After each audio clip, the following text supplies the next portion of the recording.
സമയം 1:30 കഴിഞ്ഞു. ഇജ്ജ് വിഷമിക്കാണ്ടിരിക്ക്, നബീസ് വരും. അകത്തുനിന്ന് ഓരോരുത്തർ കുശുകുശിക്കാൻ തുടങ്ങി.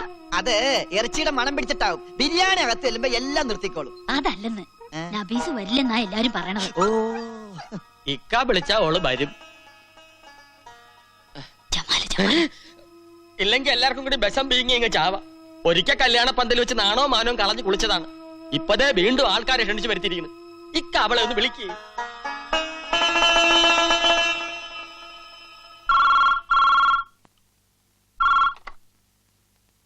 ഹലോ മോളെ,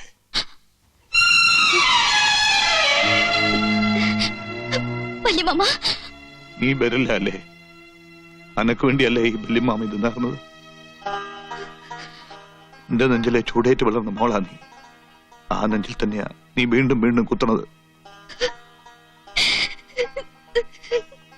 വേണ്ട, എന്റെ മോള് വരണ്ട. പക്ഷെ ഈ ചടങ്ങിൽ വന്നില്ലെങ്കിൽ നിന്റെ വല്യമ്മാമയുടെ മയ്യത്ത് കാണാൻ എന്റെ മോള് വരേണ്ടി വരും.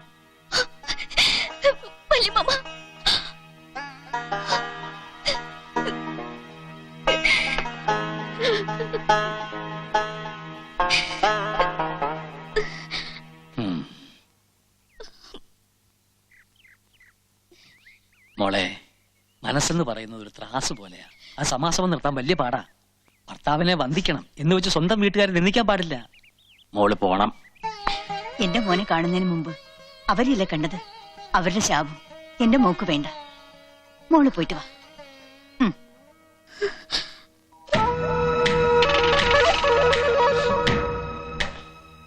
നബീസ് എന്ത് ചെയ്യണ്? ഹാജിക്കാന്റെ അടുത്തുണ്ട്.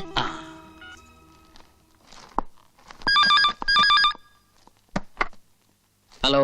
താൻ നബീസിനോട് പോണ്ടാന്ന് പറഞ്ഞ് എന്നാ കേട്ടോ, നബീസു ഇപ്പൊ ഇമ്മടെ കൂടെ ഉണ്ട്. ഒരു ബുദ്ധിമോശം കൊണ്ട് എന്റെ കൂടെ ചാടി പോന്ന. പക്ഷേങ്കി ഓള് മാളിയക്കര തറവാട്ടിലെ മുത്താണ്. ഓൾ അമ്മാവന്മാര് പറഞ്ഞതേ അനുസരിക്കൂ. തനിക്കിപ്പോ എന്താ വേണ്ടത്? എന്റെ മൂക്കിന്റെ താഴെ, അതായത് മേൽചുണ്ടിന്റെ മേലെ ഒരു സാധനമുണ്ട്, മീശ. അതങ്ങ് ഷേവ് ചെയ്ത് കള. എന്നിട്ടൊരു പൊട്ടും വെച്ച് സാരി ഉടുത്ത് നടക്കണം. സ്വന്തം ഭാര്യ ബലവെക്കാത്തവൻ ആ വേഷം നന്നായിട്ട് ചേരും. അതുകൊണ്ടാണ് താൻ മീശ വെക്കാത്തത്. എന്തു പറ്റി? പേടിച്ചു പോയി. ഓ നാട്ടിന്റെ തല കൊണ്ടാണ് സൂപ്പ് കുടിക്കുന്നെങ്കിൽ നിന്റെ കെട്ടിയോൻ കുറുക്കന്റെ തല കൊണ്ടാ സൂപ്പ് കുടിക്കുന്നത്. അല്ലെ, ഇമ്മടെ തല കൊണ്ടുള്ള സൂപ്പ് ജമാല് കുടിക്കും.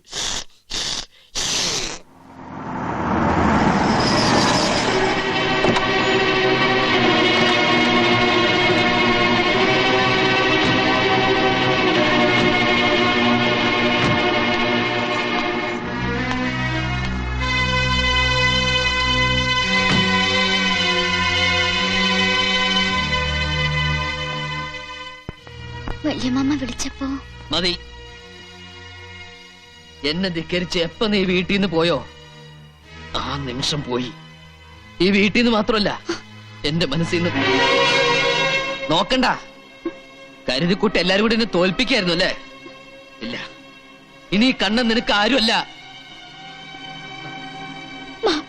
എന്റെ കരള് കുത്തി കീറിയിട്ട് എന്റെ മാനം കെടുത്തിയിട്ട് നാണുല്ലോടെ നിനക്ക് മാപ്പി ചോദിക്കാൻ. കണ്ണ, മുറ്റത്ത് നിർത്തിയുള്ള വിചാരണ വേണ്ട. രണ്ടു ലോകത്തോട് കയറ്.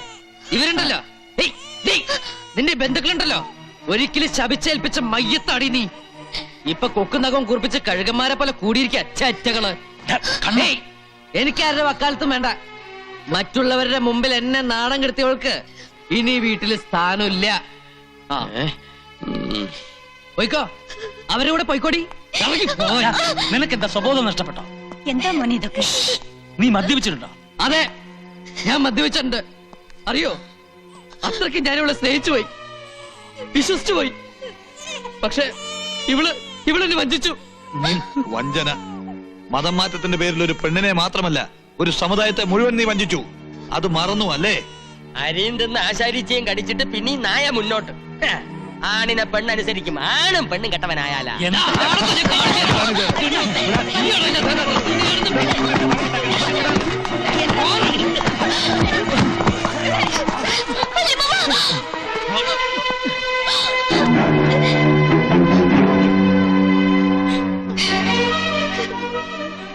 പോയിക്കോണെല്ലാരും എന്റെ വീട്ടിൽ നിന്ന്. ഇനി ഒരു തെണ്ടി പോലും കണ്ടുപോരുത്.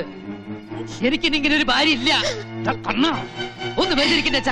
നിങ്ങൾ എന്താ നോക്കിക്കണത്? അതുവേ അതുവാൻ എനിക്കിവിടെ കാണണ്ട.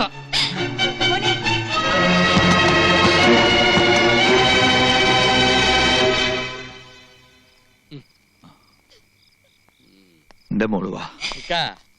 ഒരിക്കൽ അമ്മാവന്മാരുടെ മുഖത്ത് കരുതേച്ച് ഓന്റെ കൂടെ ഇറങ്ങി പോയവളാ ഇവള്. ഇപ്പൊ കൈക്കുഞ്ഞുമായിട്ട് പെരുവഴി നിൽക്കുകയാണ്. ഇവിടെ വെച്ച് ഈ നിമിഷം തീരുമാനിക്കട്ടെ, ഇവക്ക് ഓനെ വേണോ അതെ നമ്മളെ വേണോന്ന്.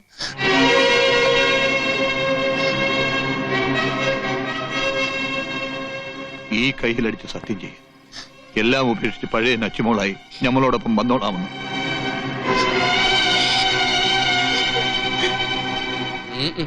ജമീല ഇതിനെ പിടിക്ക്. നീ വാ മോളെ. ഏത് മോള്? ഓളെ വെളിയിൽ തള്ളി ഇങ്ങടെ മോൻ കഥ കടച്ചില്ലേ, അതോടെ ഈ ബന്ധം തീർന്ന്. ഏറി പോയി വാ മോനെ. തോപ്പി. നമ്മുടെ മോള്.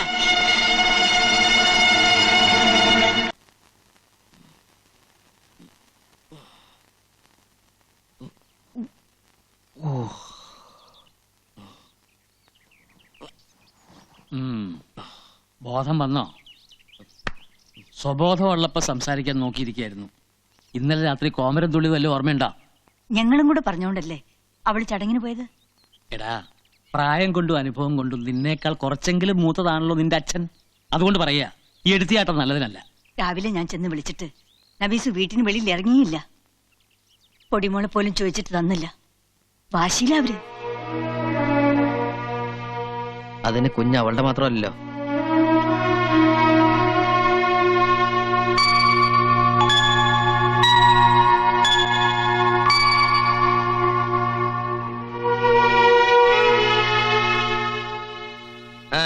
എന്റെ കുഞ്ഞെവിടെ? കുഞ്ഞ? ഏത് കുഞ്ഞ്? നിങ്ങളാരാ മനസ്സിലായില്ല? എന്താ കള്ളു കുടിച്ച് വെളിവില്ലാതെ വീണ്ടും പോരിന് വന്നാണ്? എനിക്ക് എന്റെ കുഞ്ഞിനെ വേണം. ഏത് ബഹിപ്പില്? നിങ്ങളുടെ നിക്കാഹ് ആചാരപ്രകാരം നടന്നാണോ? അല്ല. നിയമപ്രകാരം നടന്നാണോ? അതും അല്ല. അപ്പൊ പിന്നെ ഇയാണ് കുഞ്ഞിന്റെ വാപ്പാന്നുള്ളതിന് എന്താണ് തെളിവ്? സമുദായവും ബന്ധുക്കളും ഇല്ലാതെ നബീസു മനസ്സാ വരച്ചതാ തന്നെ. ഇപ്പൊ ഓള് തന്നെ മനസ്സാ ഉപേക്ഷിച്ചു. നിനക്ക് പോകാം. എന്താ പറഞ്ഞതൊക്കെ മനസ്സിലായില്ലേ? നീ ഓള് തന്നെ ആ മുഖത്ത് നോക്കി പറയണമെന്നുണ്ടോ? നബീസു,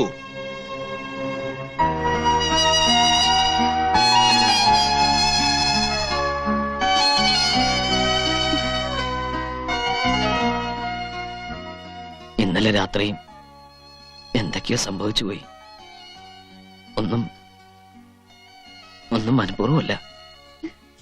ഒരുപാട് സ്നേഹമുള്ള അങ്ങനെയൊക്കെ ഞാൻ എല്ലാരും ഉപേക്ഷിച്ച് നിങ്ങളുടെ കൈ പിടിച്ച് വന്നോളാം ഞാൻ. ആ എന്റെ മുഖത്താ നിങ്ങൾ വാതില് കൊട്ടിയടച്ചത്. പടച്ചോനെ പോലെ ഞാൻ കരുതുന്ന വല്യമ്മയെ തല്ലിയത്. വേണ്ട, ഇനി എനിക്ക് നിങ്ങളെ കാണണ്ട.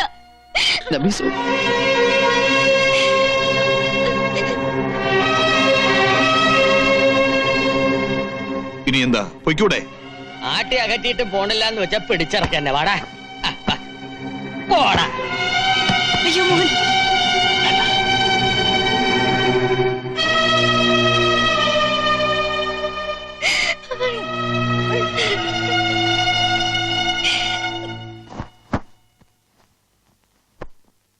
എന്നാലും പെട്ടെന്ന് ഇങ്ങനൊരു തീരുമാനം? പോണം, പോയേ പറ്റുള്ളൂ. ഒന്നും കൂടെ ആലോചിച്ചിട്ട് പോരെ മോനെ? ആലോചിച്ചു. കമ്പനിയിൽ തിരിച്ച് ജോയിൻ ചെയ്യാന്ന് ഞാൻ സമ്മതിച്ചു. ബോംബെ ചെന്ന ടിക്കറ്റ് റെഡിയാവും. എല്ലാ അഭ്യാസങ്ങളും കഴിഞ്ഞു. ഒളിച്ചോടാൻ നീ ഒരു സ്ഥലവും കണ്ടെത്തി. ഈ അച്ഛനും അമ്മയും ഇനി എന്താ ചെയ്യേണ്ടത്? രണ്ടുപേരെ നാട്ടിലാക്കിയിട്ടേ ഞാൻ പോവുള്ളൂ. വേണ്ട മോനെ, ഒരു തീരാ ദുഃഖം പേറി വന്നവരാ നമ്മള്. ആ നെഞ്ചിൽ ഇനി ഒരു ഭാരം കൂടെ തന്ന്. വേണ്ട, നമുക്ക് എങ്ങനെ പോണ്ട. പറ്റില്ലമ്മേ, ഇനി ഇവിടെ നിൽക്കാൻ അമ്മയുടെ മോനെ കൊണ്ടാവില്ല. പോയേ തീരൂ.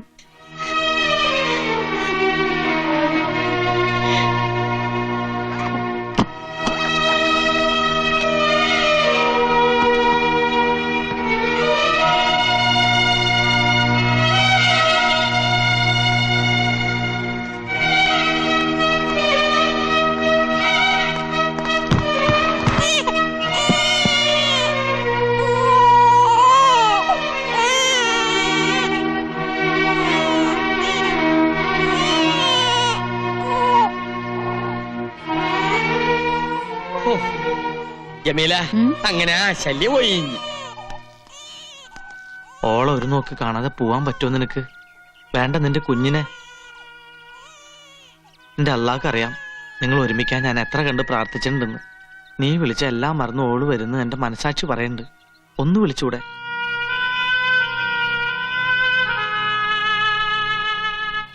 ഈ മൂസൂട്ടിന്റെ അവസാനത്തെ അപേക്ഷയാ. ചെല്ല്.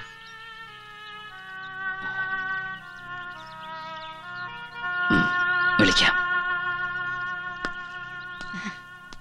ഓളെന്തീന് അകത്തിരുന്ന് കരയാ.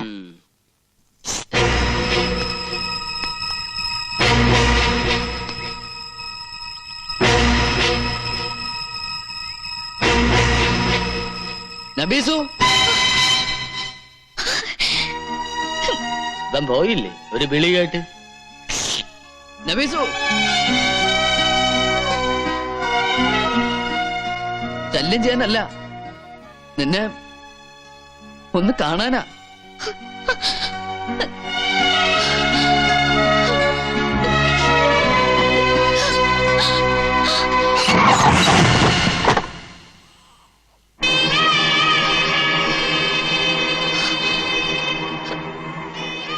വല്യമ്മാമയ്ക്ക് നീ തന്ന വാക്ക് മറന്നു അല്ലേ?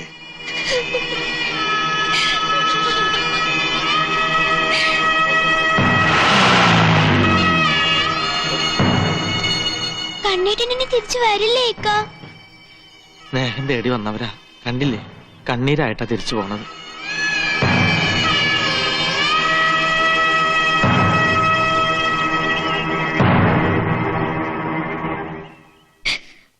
പല കുലുങ്ങിയാലും മമ്മത് കുലുങ്ങിയില്ല എന്ന് വെച്ചാ ഇന്നുകൊണ്ടൊരു തീരുമാനം നമുക്കറിയണം. അതിനാണ് ഉമ്മാനെ മോളെ വിളിച്ചു വരുത്തിയത്. തീരുമാനിക്കാനൊന്നുമില്ല. ഒരിക്കലും ഒരു കയ്യബ്ദം പറ്റി. അന്യജാതിക്കാരന്റെ കൂടെ പോയി ഓനെല്ലാം ശിക്ഷ നൽകി. ഇനിയിപ്പോ ജമാലുമായിട്ടുള്ള നിക്കാഹ് അങ്ങ് നിശ്ചയിക്കാം. കണ്ടില്ലേ, ജമാലിപ്പ നല്ല മര്യാദക്കാരനാ. ഒരുത്തൻ ഉപേക്ഷിച്ചിട്ടും അതിലൊരു കൊച്ചുണ്ടായിട്ടും ഓ അന്നെ സ്വീകരിക്കാൻ തയ്യാറാണ്. അത് തന്നെ ഉണ്ടാ വലിയ മനസ്സല്ലേ നബീസു? എന്തേ ഈ സമ്മതം മൂളിയാ മതി, ബാക്കി കാര്യം നമ്മൾ ഏറ്റു. ഞാൻ പറഞ്ഞതാണല്ലോ, എന്റെ മോൾക്ക് വേണ്ടിയാ ഞാൻ ജീവിക്കുന്നത്. മറ്റൊരു നിക്കാഹിനെ പറ്റി മനസ്സാ പോലെ എനിക്ക് ചിന്തിക്കാൻ പറ്റില്ലെന്ന്. സമ്മതം ചോദിക്കല്ല, പിടിച്ച് കെട്ടിക്കാണ് വേണ്ടത്. ഉമ്മാക്കൊന്ന് ഉപദേശിച്ചാലെന്താ? പറയാന്നല്ലാതെ കൊല്ലാൻ പറ്റുമോ? ഒരാൺതുണയില്ലാണ്ട് ഈ ജമ്മം തൊലയ്ക്കാനാ എന്റെ ഉദ്ദേശം. പാപ്പ മരിച്ചപ്പോ എന്റെ ഉമ്മ എനിക്ക് വേണ്ടി ജീവിച്ചില്ലേ? അതുപോലെ എന്റെ മോൾക്ക് വേണ്ടി ഞാനും കഴിഞ്ഞോളാം. ഈ കയ്യിലടിച്ച ഞങ്ങള് വാക്ക് തന്ന്, അതുകൊണ്ടാ ഈ വേഷം കെട്ട്. ഈ ഒരു പ്രാവശ്യം കൂടി ക്ഷമിക്കേ. ക്ഷമിച്ചാ ജമീ, നമ്മള് വാക്ക് പാലിച്ചിരിക്കും.